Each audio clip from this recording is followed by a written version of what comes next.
Bismillahirrahmanirrahim. Assalamualaikum warahmatullahi wabarakatuh.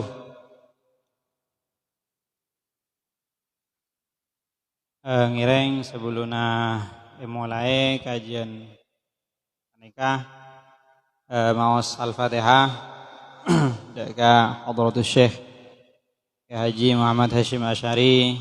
Mudah-mudahan kita semua diberikan manfaat dan juga mendapatkan barokah beliau.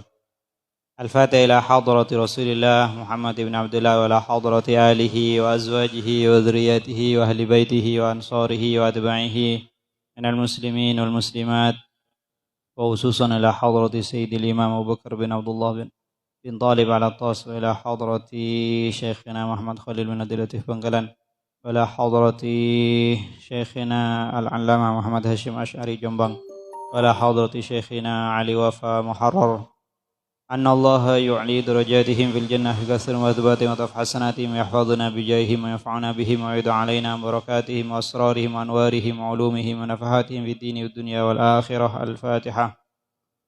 A'udzu billahi minasy syaithanir rajim. Bismillahirrahmanirrahim. Alhamdulillahi rabbil alamin arrahmanir rahim maliki yaumiddin. Iyyaka na'budu wa iyyaka nasta'in ihdinas siratal mustaqim siratal ladzina an'amta 'alaihim ghairil maghdubi 'alaihim waladdallin amin.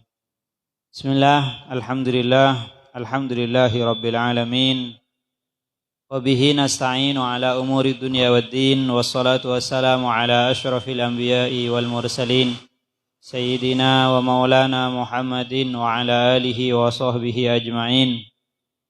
Subhanaka la ilma lana illa ma 'allamtana innaka antal alimul hakim. Rabbi shrah li sadri wa yassir li amri wa hlul 'uqdatam min lisani yafqahu qawli.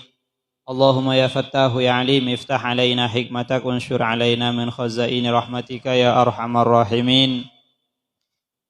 Amma ba'du. Segenap jajaran Rijalul Ansor Pasean dan segenap pengurus MWCNU Pasean yang saya hormati, wabil khusus Ketua Majelis Zikir dan Sholawat Kajian Jumat Manis yang saya hormati dan semua hadirin dan yang hadir pada kesempatan siang hari ini. Alhamdulillah, mari sama-sama kita bersyukur pada Allah Subhanahu wa taala atas segala nikmat pertolongan, atas segala taufik yang diberikan oleh Allah Subhanahu wa taala kepada kita semua, sehingga kita pada kesempatan siang hari ini diberikan kesempatan untuk datang berkumpul bersama untuk mengkaji salah satu kitab karya guru kita bersama, yaitu Kyai Haji Muhammad Hashim Asy'ari yang berjudul At-Ta'liqat ataupun At-Tanbihat Al-Wajibat ala liman yasna'ul maulid bil munkarat. Jadi buku ini seperti judul yang sudah ditulis oleh beliau, oleh Kyai Haji Hashim Asy'ari, secara spesifik membahas tentang pelaksanaan Maulid Nabi Muhammad yang disertai dengan adanya kemungkaran-kemungkaran. Seperti yang sudah kita ketahui bersama bahwasanya perayaan Maulid Nabi Muhammad itu sudah menjadi tradisi yang hampir tidak bisa dipisahkan di dalam diri kita. Lebih-lebih kaum Nahdiyin, pengikut NU, orang-orang NU baik secara struktural ataupun yang kultural. Mereka setiap kali ada hajatan, setiap kali ada acara, kawinan, tasyakuran ataupun hataman, maka yang mereka baca adalah maulid. Sehingga maulid ini merupakan satu tradisi yang sudah mendarah daging di dalam tubuh orang-orang NU. Namun maulid itu sendiri ternyata bukan hanya dilaksanakan di Nusantara ataupun oleh orang-orang NU. Maulid itu sudah dilakukan di berbagai tempat di Yaman, itu juga maulidan di Mesir, di India, dan di tempat-tempat lain juga sama melaksanakan acara maulid. Bahkan di dalam catatan sejarah, kalau kita melihat kepada kitab-kitab sejarah, di dalam kitab Husnul Maqsad ataupun Husnul Maqsid yang ditulis oleh Al-Imam As-Suyuti, beliau menyebutkan bahwasanya orang pertama yang melakukan maulid, itu adalah Al-Malikul Muzaffar, yaitu salah satu raja Al-Muzaffar Al-Kukuburi, yaitu pemimpin ataupun raja di kawasan Irak dulu. Di sini disebutkan wa awalu man ahdatsa fi ladzalika sahibul irbil. Orang pertama yang melakukan maulid itu adalah pemimpin Irbil. Irbil ini suatu daerah, suatu kawasan di Baghdad. Artinya di Irak juga melaksanakan maulid Nabi. Al-Malikul Muzaffar Abu Sa'id Al-Kukuburi, yaitu Al-Malikul Muzaffar Al-Kukuburi Zainuddin bin Ali Baktakin Ahadul Mulukul Amjad wal Kubara Al-Ajwad. Jadi menurut penuturan Imam As-Suyuti, maulid ini sudah dilakukan di masa beliau. Sedangkan menurut Syekh Sayyid Muhammad bin Alawi Al-Maliki di Mekah, beliau menuturkan bahwasanya orang pertama yang melaksanakan maulid itu adalah Nabi sendiri.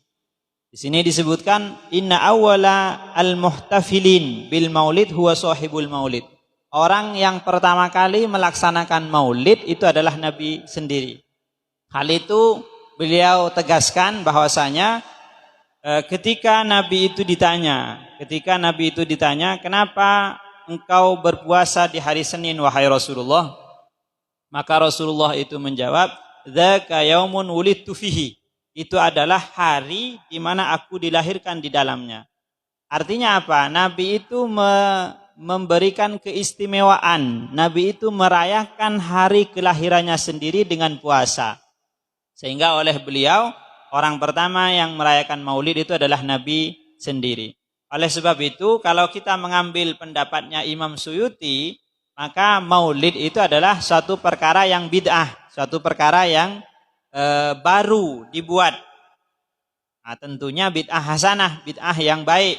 Tapi kalau kita mengikuti pendapat Sayyid Muhammad bin Alawi Al-Maliki, maka kita mengetahui bahwasanya maulid itu adalah sunnah yang dilakukan langsung oleh Rasulullah SAW.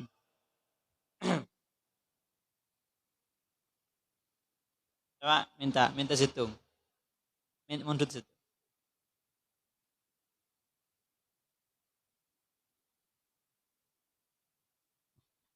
Baik, tapi di dalam realitasnya, di dalam kenyataannya, dalam pelaksanaan maulid itu terkadang tidak lepas dari adanya kemungkaran-kemungkaran. Jadi saat kita merayakan maulid Nabi ataupun melaksanakan maulid Nabi, terkadang masih ada beberapa kemungkaran. Maulid tapi diselingi dengan perkara-perkara yang haram. Maulid diselingi dengan perkara-perkara yang mungkar. Dan ini banyak sekali. Seperti di sini saya sebutkan, maulidan sambil diiringi dengan musik koplo, dugem, dan joget. Ini ada, bukan saya mengada-ada, tapi memang ada. Beritanya bisa diakses di Google. Dan ini adalah sesuatu yang mungkar. Jadi maulid dicampur dengan perkara yang mungkar. Ada juga yang maulidan di dalam gereja. Nah, kemudian ada juga yang maulid diisi dengan dangdutan.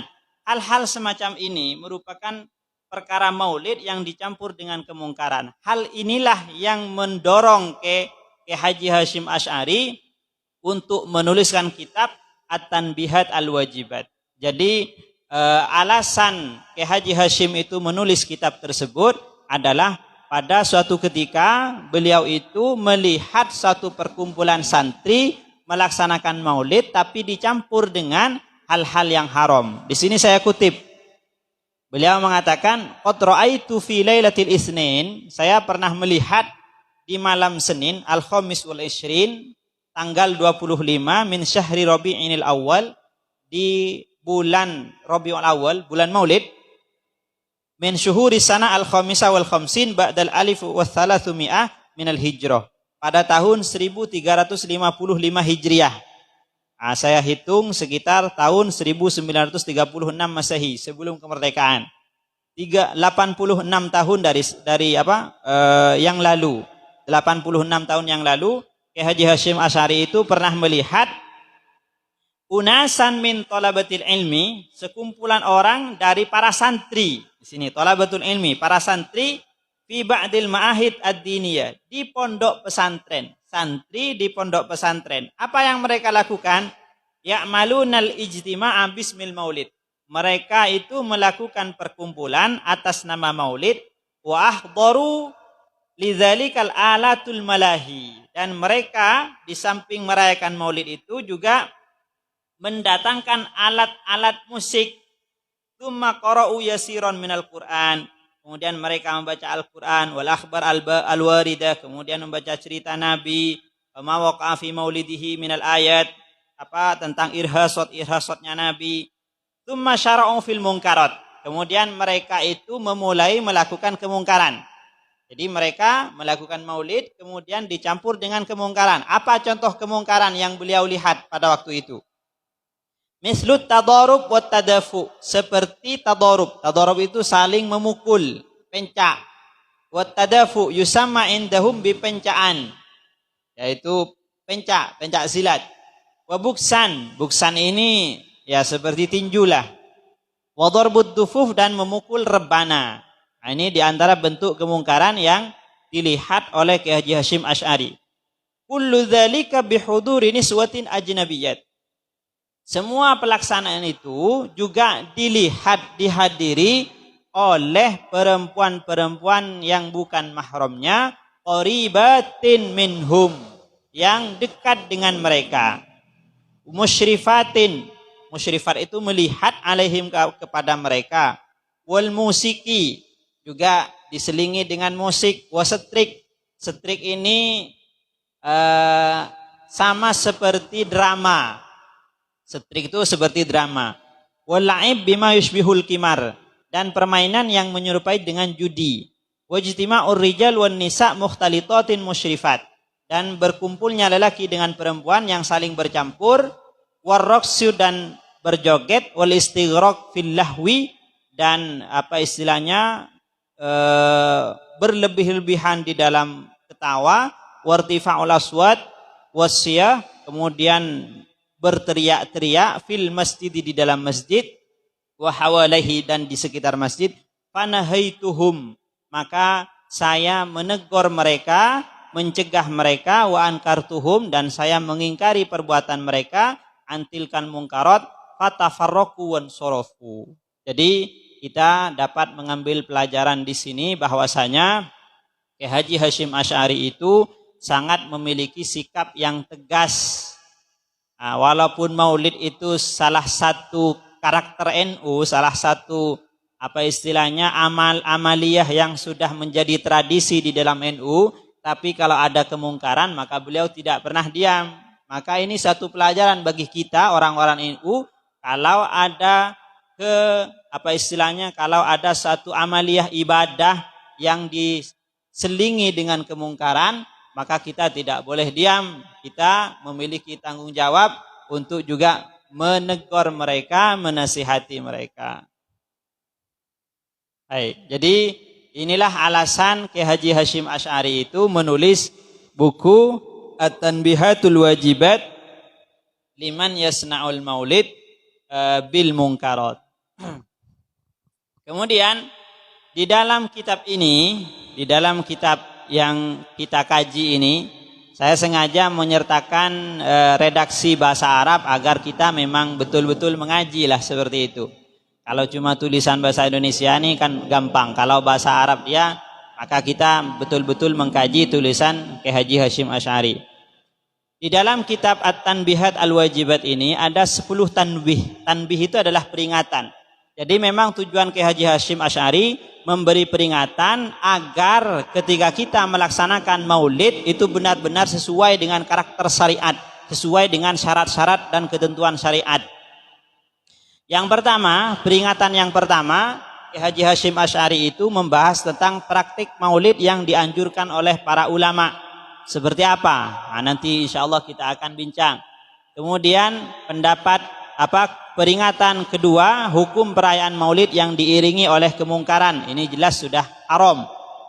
Peringatan ketiga dan kelima, pendapat para ulama yang mengharamkan maulid yang disertai dengan kemungkaran. Peringatan keenam, kewajiban mengagungkan Nabi saat perayaan maulid.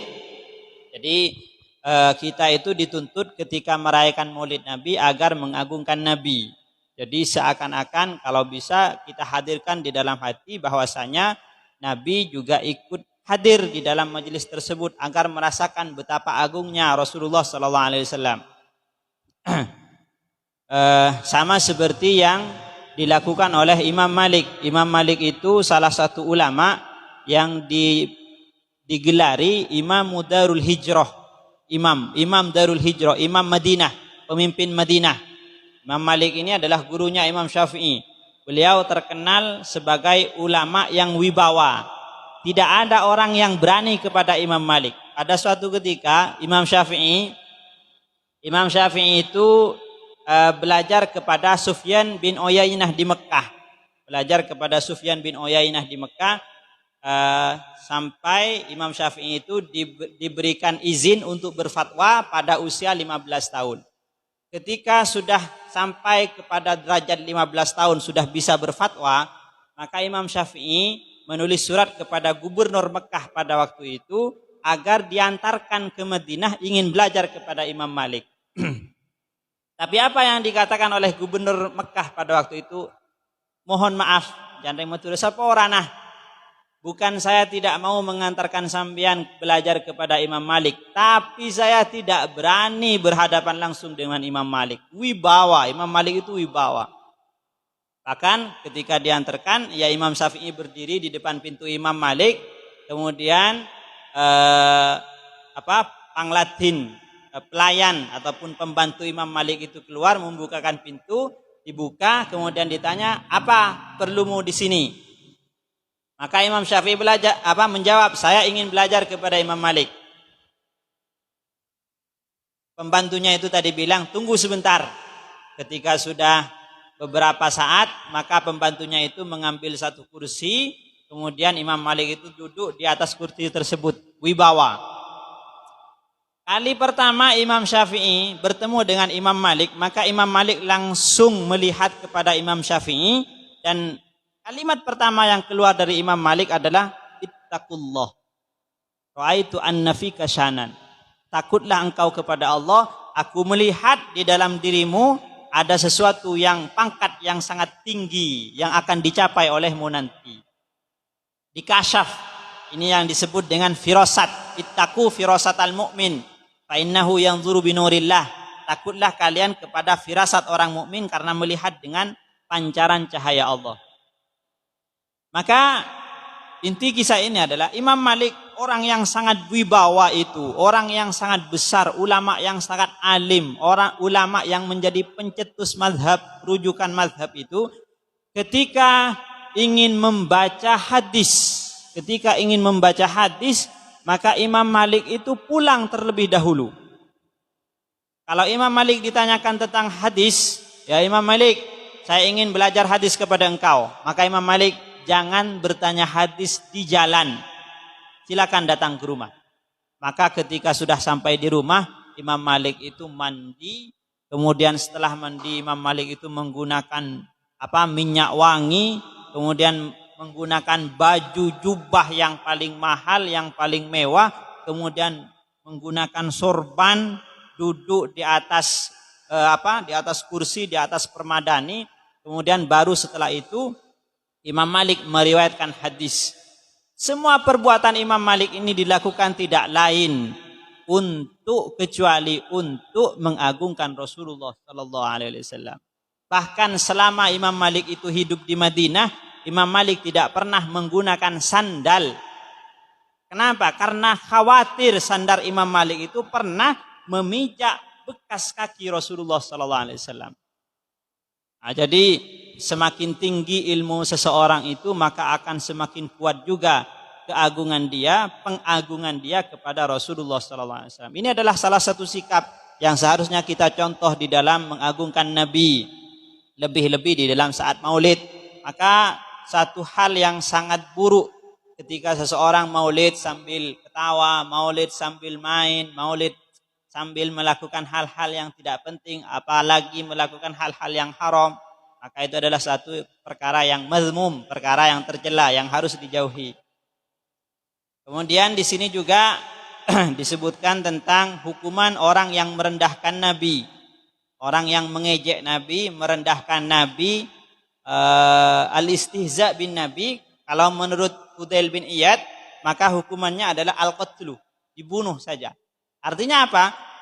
Tidak ada gunanya, tidak ada artinya, tidak ada nilainya jiwa seseorang ketika orang itu sudah berani lancang kepada Rasulullah SAW.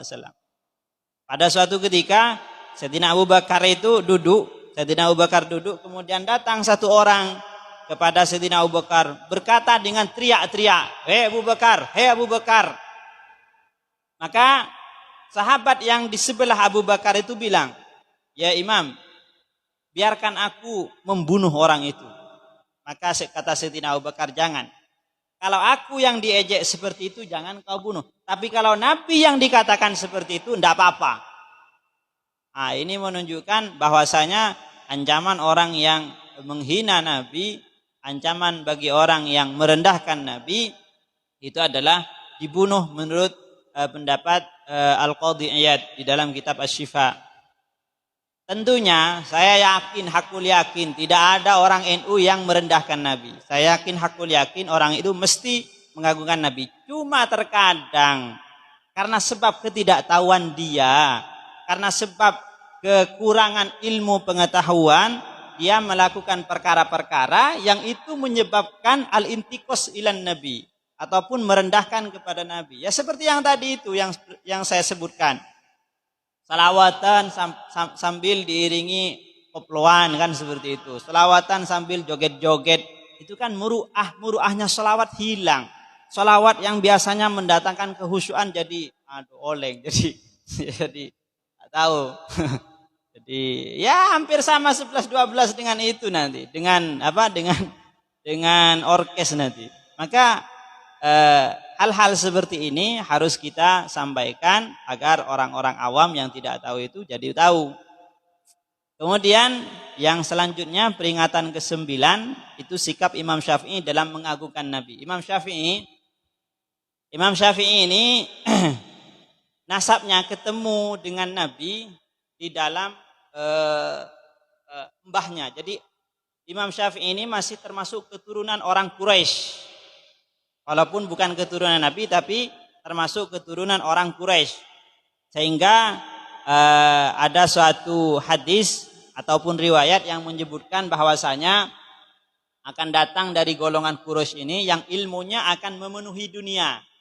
Ilmunya akan memenuhi dunia. Oleh sebagian ulama ditafsiri itu adalah Imam Syafi'i. Imam Syafi'i ini termasuk ulama yang pengikutnya mayoritas. Jadi kalau mazhab Syafi'i kan banyak, di Indonesia mazhab Syafi'i, Nusantara ini mazhab Syafi'i, kemudian di Yaman itu mazhab Syafi'i. Yang kalau di Mesir itu ya ada yang Syafi'i, ada yang Maliki. Kalau di Maroko itu Maliki. Kalau di Turki itu Hanafi. Di Pakistan itu Hanafi. Kemudian kalau di Hijaz itu sebagian Hambali. Tapi kalau kita lihat memang kebanyakan mayoritas umat Islam itu mengikuti mazhab Syafi'i.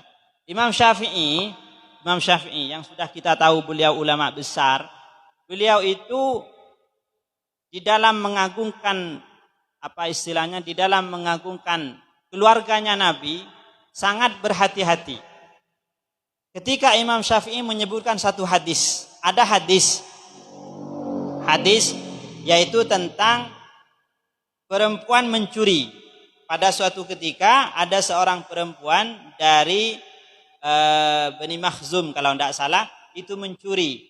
Perempuan yang mencuri itu adalah kalangan orang-orang mulia, orang-orang muljah. Tapi kemudian ada dari kalangan sahabat yang ingin negosiasi dengan Nabi. Kalau bisa ndak usah dengan nada yang kuat, dengan nada yang keras. Nabi berkata, "Waimullah lau anna Fatimata binti Muhammadin saraqat laqata'tu yadaha." Maka Nabi bersabda, demi Allah, seandainya Fatimah putriku sendiri yang melakukan itu, maka aku sendiri yang akan memotong tangannya.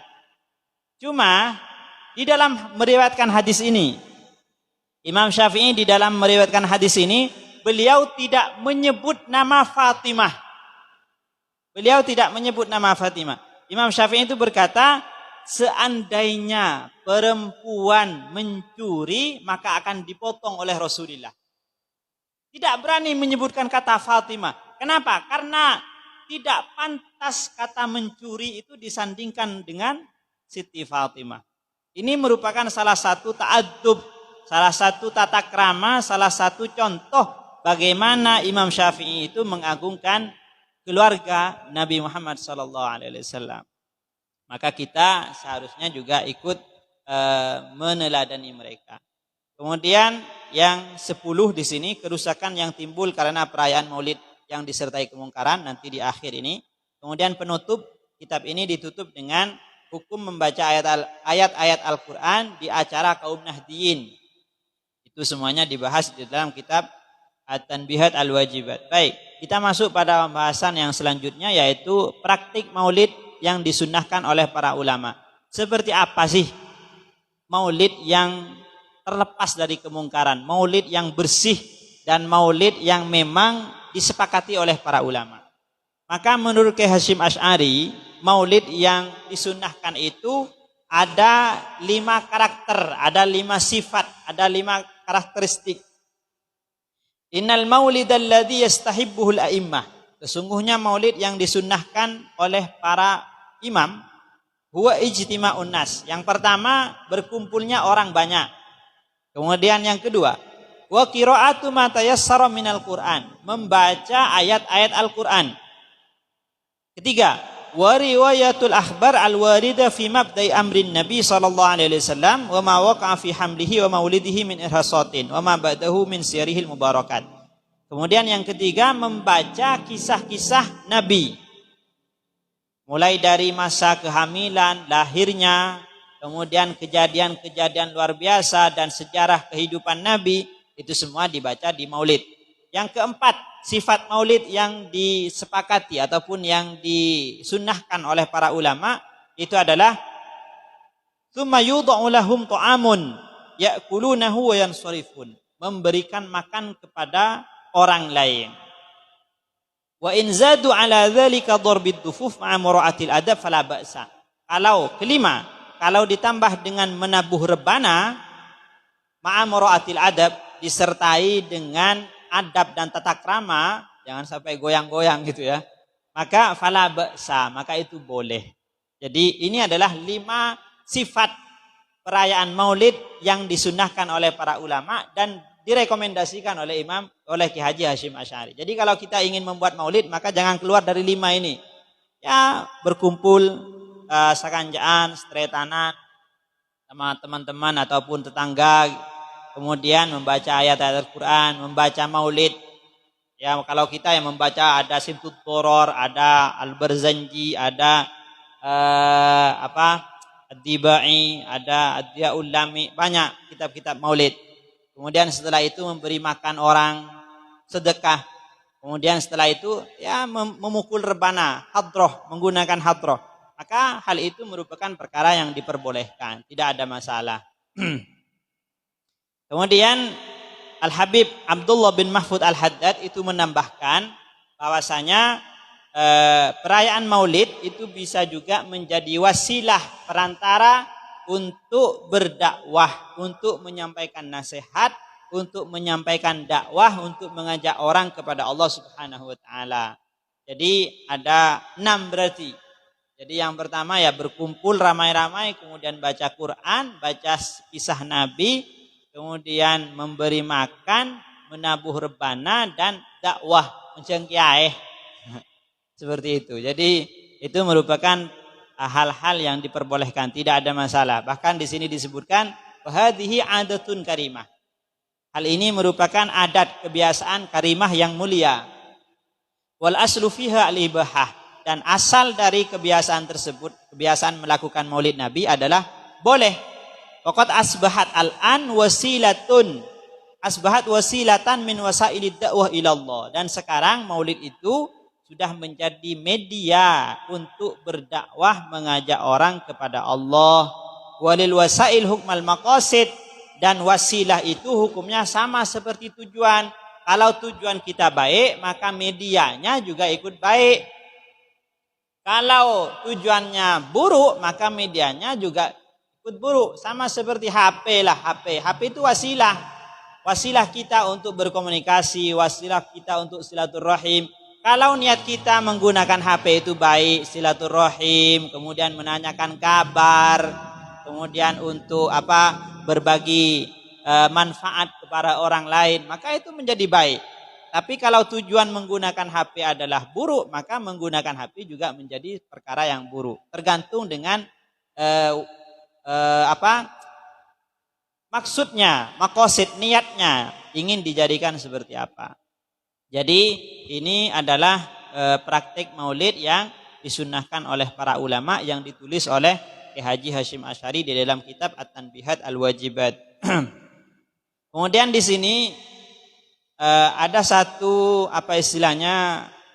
gambaran perayaan maulid yang mungkin ini perayaan maulid terbesar ya. Jadi seperti yang sudah kita sebutkan tadi, orang pertama yang merayakan maulid itu adalah seorang raja, Al-Malikul Mudhaffar dari Irak. Beliau ini kalau melakukan maulid, maka maulidnya itu enggak tanggung-tanggung. Wa yahtafilu bihi, di sini saya sebutkan. Wa kana ya'malul maulid asy-syarif fi Rabiul Awwal wa yahtafilu bihi ihtifalan hailan. Malik Mudhaffar atau Raja Al-Kukuburi ini ketika melaksanakan maulid Nabi, merayakan maulid Nabi, beliau itu merayakan dengan perayaan yang sangat besar, hail, besar. Bahkan di sini disebutkan, waqad sannafa Syekh Abdul Khattab Ibnu Dihyah lahu mujalladan fil maulid. Ada seorang ulama, seorang kiai lah seperti itu, menulis satu kitab untuk Raja Al-Malikul Mudhaffar yang diberi nama At-Tanwir fi Maulidin Bashir An-Nadhir, fi Maulidin Al-Bashir An-Nadhir. Kitab ini membahas tentang maulid. Jadi kitab ini ditulis khusus untuk raja, membahas tentang kisah-kisah Nabi dan perjalanan hidup Nabi. Maka oleh raja itu, beliau itu fa'ajazahu dzalika bi alfi dinarin. Istilahnya kalau dibahasakan ke orang NU mungkin amplopnya itu 1000 dinar. 1000 dinar ini kalau 1000 dinar mungkin sampai biasa. Saya hitung 1000 dinar itu kalau kita hitung sekarang setara dengan 4.250 gram atau 3.400.000.000. Kan epuh itu. Malah nyebut miliar epuh. Ini satu penghormatan yang luar biasa, perayaan yang luar biasa oleh beliau. Tidak hanya itu juga, beliau menyebutkan haka ba'du man hadara simatul Mudhaffar. Ada sebagian orang yang hadir pada acara itu menceritakan fi ba'dil mawalid, di sebagian maulid, kana yamuddu fi dzalika simat 5,000 firaqshi maswiyin. Al-Malikul Mudhaffar ini ketika merayakan maulid, beliau menyembelih 5.000 kepala kambing. 5.000 kambing, 5.000 mbi. Wa asyratu alaf dujajah, dan 10.000 ayam. Wa mi'atu alf zubdiyah, dan 100.000 keju. Wa salasin alf suhun halwa, dan 30.000 piring yang berisikan manisan. Ini merupakan satu perayaan yang sangat besar. Dan beliau termasuk salah satu orang yang mempelopori kegiatan Maulid Nabi dengan acara-acara yang besar lah seperti itu. Dan itu dihadiri oleh para ulama. Di sini disebutkan wa kana yahduru indahu fil maulid a'yanul ulama was-sufiyah. Dan yang hadir pada maulid itu juga dihadiri oleh para ulama dan juga oleh orang-orang ahli tasawuf. Artinya apa? Ini merupakan satu gambaran ataupun potret pelaksanaan maulid Nabi di masa dahulu dengan perayaan yang sangat besar dan itu diterima oleh para ulama. Artinya tidak ditentang. Di sini perkataan yahdurul ulama, datangnya para ulama pada perayaan itu menunjukkan bahwasanya perayaan yang dilakukan oleh raja itu merupakan perayaan yang diakui secara syariat. Karena kalau seandainya dalam perayaan itu ada perkara yang mungkar atau memang perkara yang tidak diperbolehkan, mestinya para ulama itu sudah melarang terlebih dahulu. Jadi hadirnya para ulama di dalam acara tersebut merupakan ikrar, yaitu apa istilahnya pernyataan atas bolehnya melaksanakan maulid dengan acara yang besar. Ya tergantung dengan kemampuan kita. Kalau kita ingin melaksanakan maulid, kalau mampu ajam setong ya ajam setong seperti itu. Tak usah memaksakan diri. Mampu nyambeli sape, ada rogina kan seperti itu. Ya kalau tidak mampu tidak usah dipaksakan. Yang terpenting di dalam maulid itu bagaimana kita gembira dengan lahirnya Rasulullah Shallallahu Alaihi Wasallam. Nah, ini adalah praktek maulid yang disunnahkan ataupun dianjurkan oleh Kiai Haji Hashim Asy'ari. Jadi kalau orang NU ingin melaksanakan maulid jangan keluar dari 7 batas yang sudah disebut 6 batas yang sudah disebutkan tadi itu. Kemudian yang selanjutnya argumen perayaan maulid. Landasan yang memperbolehkan melaksanakan maulid. Yang pertama hadis tentang Thuwaibah yang dimerdekakan oleh Abu Lahab. Haji Hashim Asy'ari menulis. Jadi kalau orang-orang NU yang dijadikan sandaran itu memang hadis Abu Lahab ini. Ini sangat familiar di kalangan orang NU. Jadi Abu Lahab itu paman Nabi. Dan Abu Lahab ini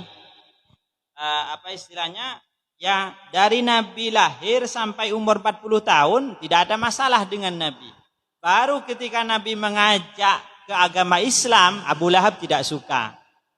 Buktinya adalah ketika Rasulullah itu lahir, di saat Siti Aminah itu sudah hamil tua. Maka Abu Lahab ini menyuruh kepada budak perempuannya yang bernama Thuwaibah.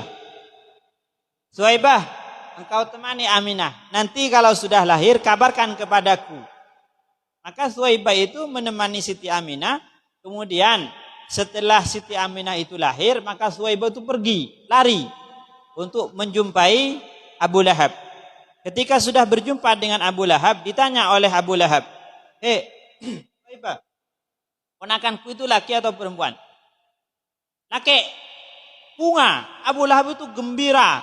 Sampai saking gembiranya oleh Abu Lahab, Thuwaibah yang asalnya itu adalah seorang hamba, budak, langsung dimerdekakan oleh Abu Lahab. Kemudian setelah Abu Lahab itu sudah mati, ketika Abu Lahab itu sudah mati, maka ada salah satu orang yang bermimpi bertemu dengan Abu Lahab. Dalam sebagian keterangan yang bermimpi itu adalah Sayyidina Abbas, saudaranya.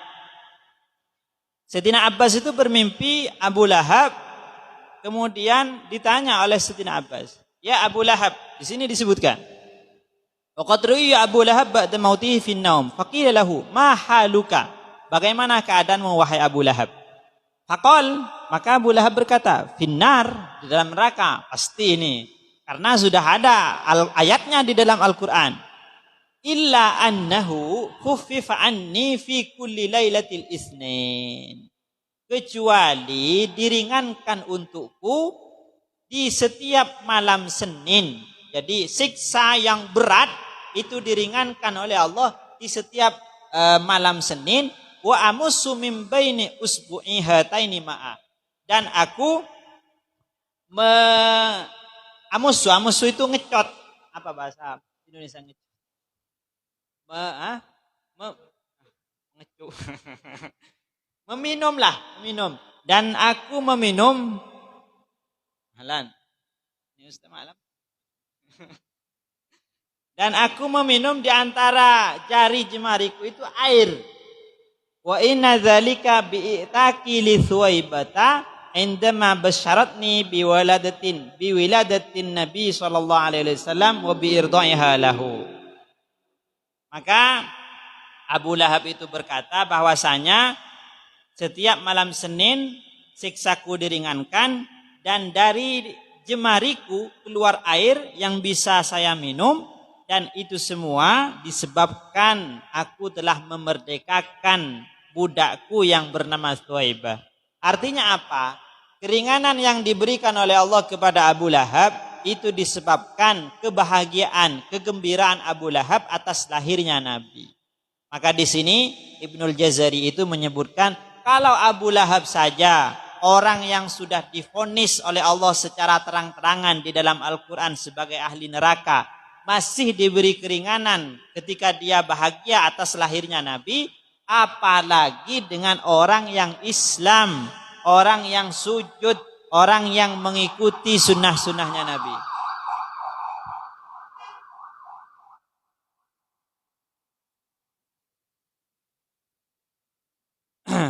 Maka tentunya lebih berhak untuk mendapatkan keringanan dan pertolongan Allah Subhanahu wa taala. Maka dari itu lahirlah satu qasidah yang sangat masyhur itu, idza kana hadza kafiran ja'adamuhu bitabbat yadahu fil jahimi mukhallada ata annahu yukhaffaf anhu lisururi bi ahmada fama dhannu bil abdil ladzi tula umrihi bi ahmad masruran wa mata muwahhida. Jadi jika Abu Lahab saja itu diberi keringanan, maka apalagi orang yang beriman kepada Allah tentu akan lebih berhak untuk mendapatkan keringanan dengan kebahagiaan terhadap lahirnya Nabi. Siapa yang bahagia dengan Nabi, tentunya Nabi juga akan bahagia dengan orang tersebut. Maka nanti kita di akhirat itu akan dikumpulkan sesuai dengan kecintaan kita kepada siapa. Seperti yang di sebuah riwayat itu ketika Nabi sedang khutbah, tiba-tiba ada salah seorang Arabi. Orang Arabi ini orang Tisah. Orang Tisah itu ya enggak kurang lah di dalam sopan santun itu kurang beradab. Tiba-tiba orang itu datang dan berkata, ya Rasulullah, mata sa'ah. Ya Rasulullah, kapan hari kiamat itu terjadi? Nabi khutbah, tidak ada hujan, tidak ada angin, tiba-tiba tanya kiamat. Maka Nabi balik bertanya, engkau tanya kiamat, apa yang sudah engkau persiapkan untuk kiamat itu? Maka Arabi itu menjawab, ma'indi banyak amal, banyak ibadah, illa anni uhibbullaha wa rasulah. Kecuali aku itu senang, cinta kepada Allah dan cinta kepada engkau Rasulullah. Maka Nabi menjawab, al-mar'u ma'aman ahab. Dalam sebagian, al-mar'u yuhsyaru ma'aman ahab. Orang itu nanti akan dikumpulkan bersama dengan orang yang dia cintai. Jadi sekadar kecintaan kita kepada Nabi, sekadar itu pula juga kedekatan kita nanti, derajat kita nanti di akhirat. Semakin kita cinta, maka kemungkinan besar untuk mendapat syafaat Nabi itu juga lebih besar. Kemudian yang kedua, asar ya.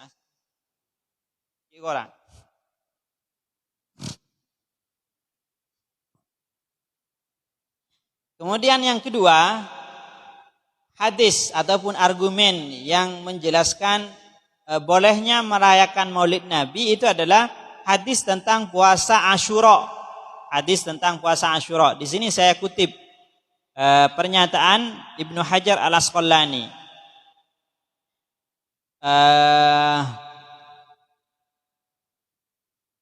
Di sini disebutkan aslu amalil maulid bid'atun. Asal perbuatan maulid itu adalah bid'ah. Bid'ah maksudnya di sini tidak pernah dilakukan oleh para sahabat. Lam tunqal anis salafus soleh minal quruni salasah.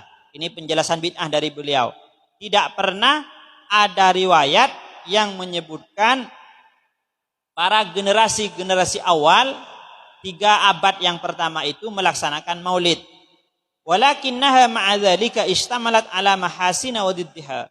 Akan tetapi maulid itu selain istamalat, mencakup ataupun menghimpun terhadap kebaikan-kebaikan, dan ada juga yang menghimpun kepada keburukan seperti yang disebutkan Ki Hasyim tadi.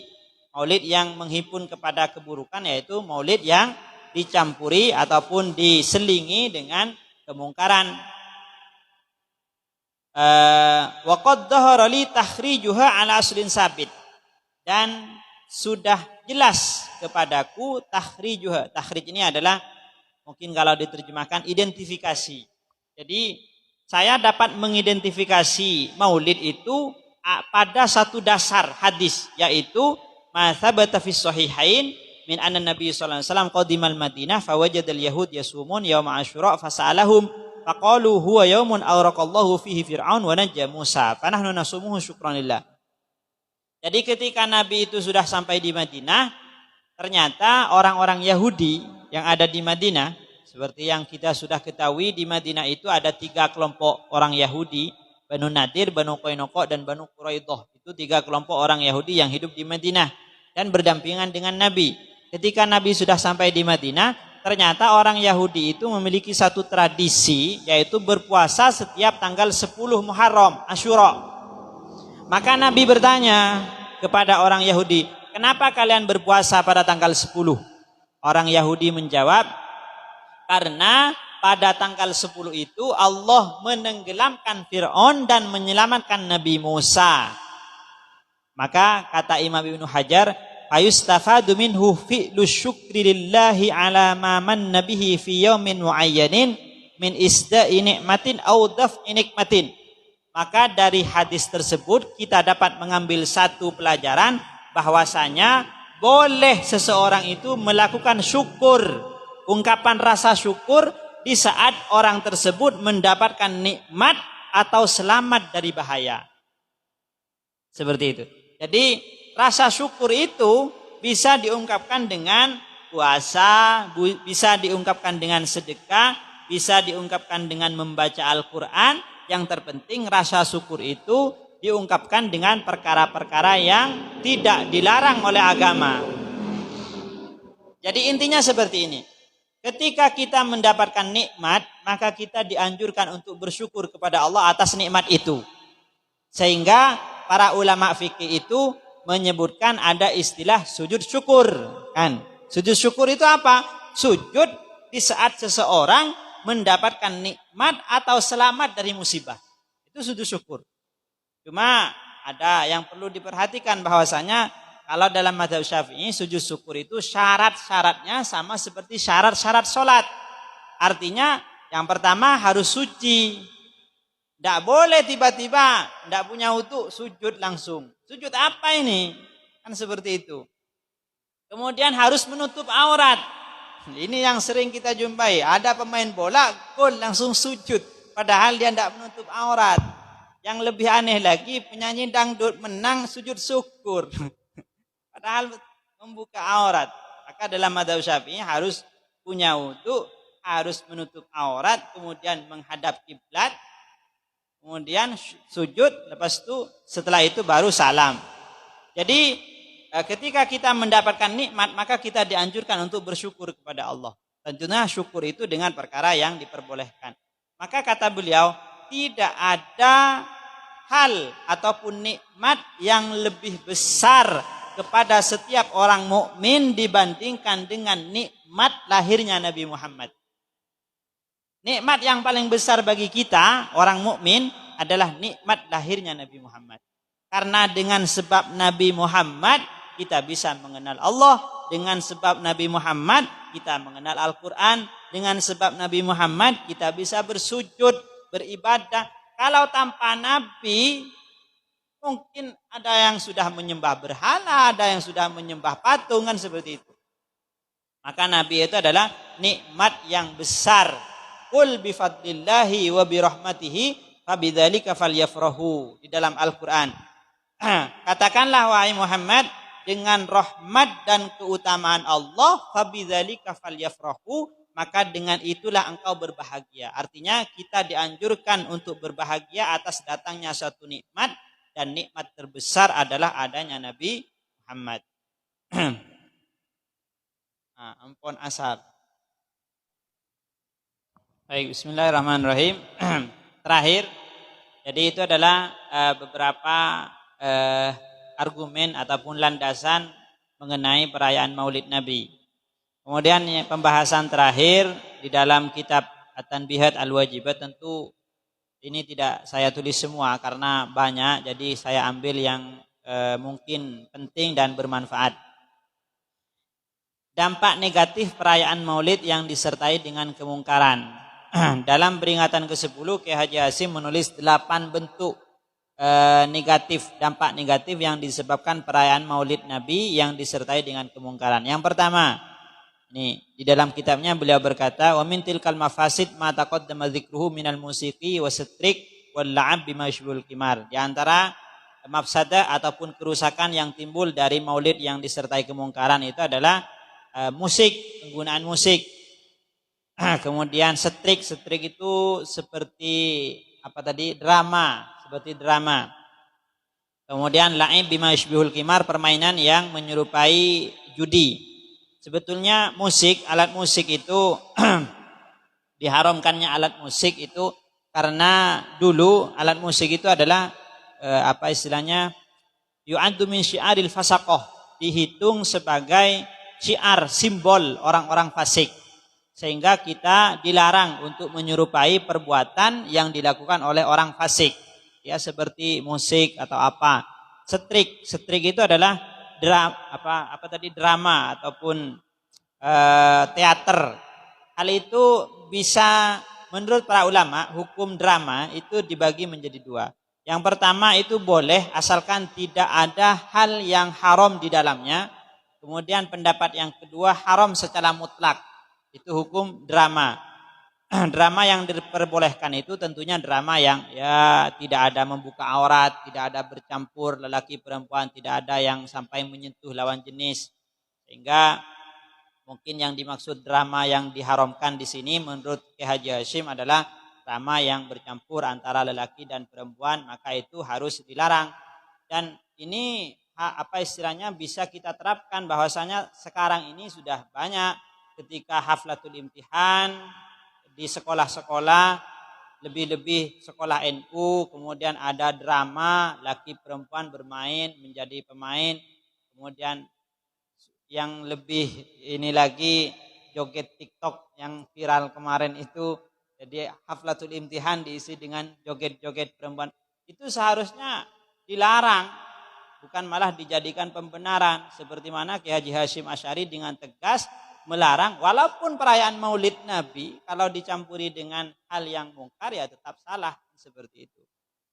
Jadi tugas kita bagaimana amaliyah NU itu memang murni sejalan dengan aturan syariat.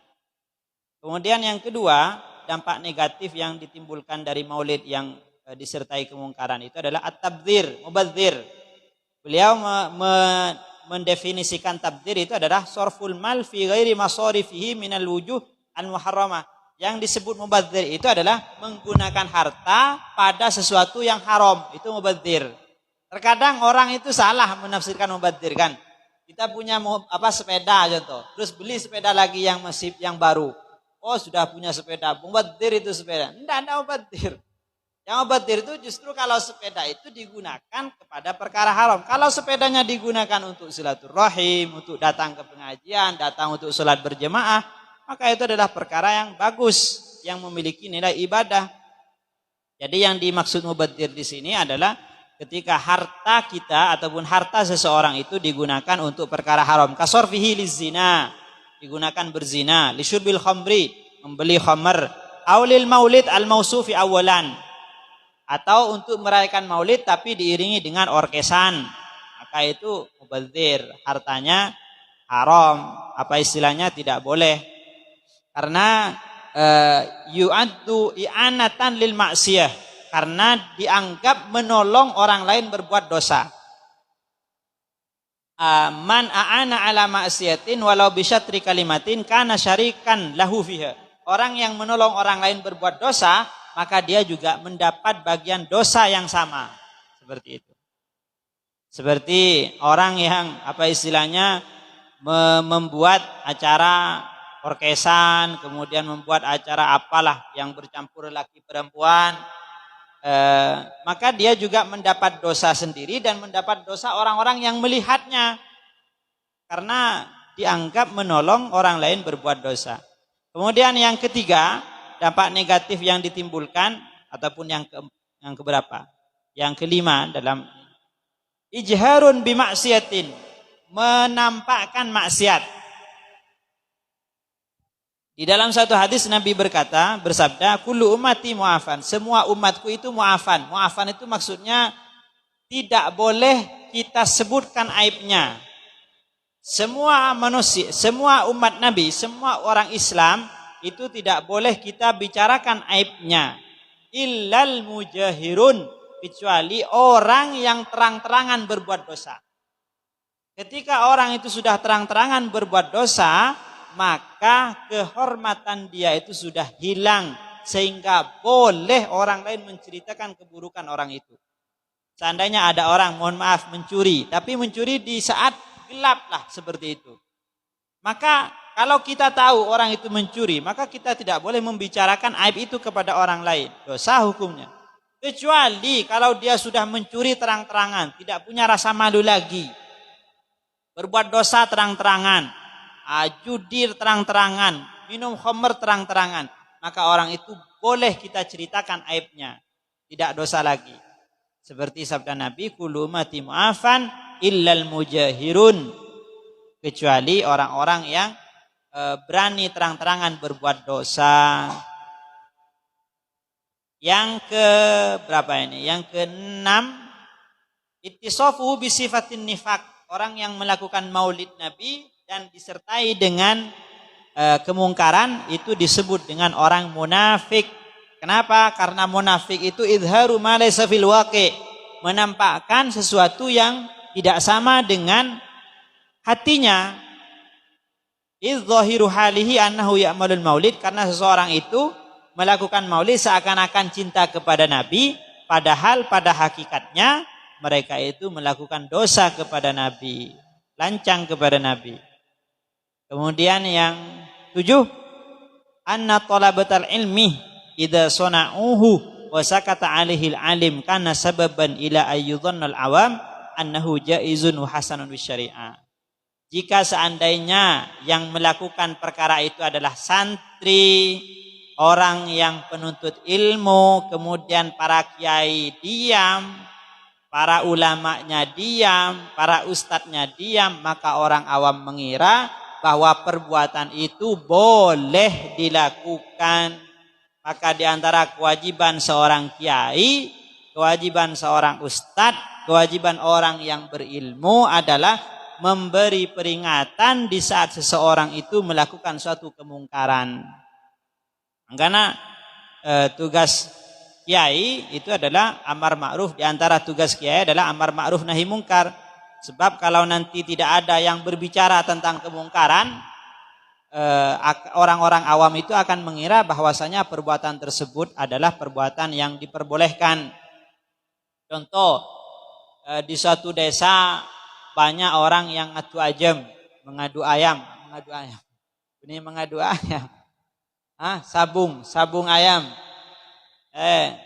Sabung ayam. Kemudian di situ ada ustadz, ada kiai. Ustadznya enggak bicara, kiainya enggak bicara. Ya sudah, orang awam mengira sabung ayam itu boleh. Karena kalau memang enggak boleh mesti kiai melarang. Kiai diam saja berarti boleh. Takutnya apa? Tenorok gitu. Maka berbicara di saat seseorang melakukan kemungkaran itu adalah suatu kewajiban. Man ra'a minkum mungkaran falyughayyirhu biyadihi, ubah dengan kekuatannya, kekuasaannya. Kalau tidak, manfu fabilisanihi, lisan, ucapkan. Fa illam yastati fa biqalbi, baru kalau tidak mampu ingkar menggunakan hati. Yang terakhir, anna fihi su'a adabin wa nau'a istihanatin wa idza'in bi Rasulillah. Yang terakhir, orang yang melakukan maulid yang disertai dengan kemungkaran itu dianggap tidak sopan dan merendahkan Nabi, merendahkan kemuliaan Nabi. Seperti mana merendahkan itu bisa dengan ucapan, bisa juga dengan perbuatan. Di sini beliau mengutip satu ayat, innal ladzina yu'dzuna Allah wa rasulahu la'anahumullahu fid dunya wal akhirati wa 'adda lahum 'adzaban muhina.